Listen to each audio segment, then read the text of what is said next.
Here are the two most important things about the new OpenAI announcement. So, first of all, it's this visual thinking. Now, it's something that kind of flew under the radar here, but I really think this is one of the most important parts about this release, and we'll do a live demo at the end. So, what this is saying is that the new O3 and O4 mini models are much better at being able to interpret images and solve problems in a visual way. So this visual reasoning is super important because I think it's a stepping stone to deeper intelligence and better multimodal problem solving.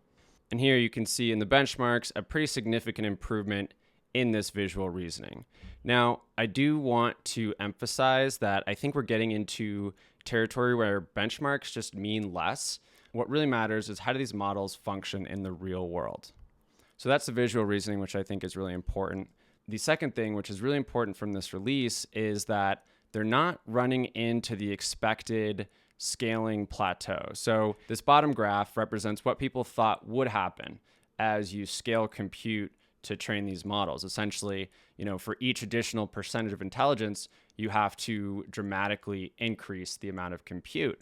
And while there are some scaling laws in place, what OpenAI is finding with these newer reasoning models is that you can increase the reinforcement learning compute and the inference compute. And while you get some diminishing returns, the output and the outcomes are still increasing in a somewhat linear fashion. So what this means is that there's a lot of room for these models to grow by scaling more compute. And so NVIDIA stock, I think, is going to be safe for a while.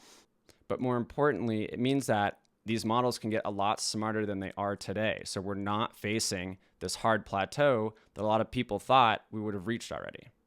Those are the two really important takeaways for me. So now let's just do a live demo of this visual reasoning and see how good it is. Kind of exposing myself here with my really bad handwriting. So here we have the result.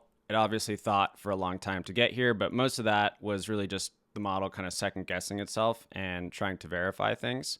There you have it. I hope this was a helpful breakdown. Again, there's something different about this release to me, and it's not something that's fully captured by the benchmarks.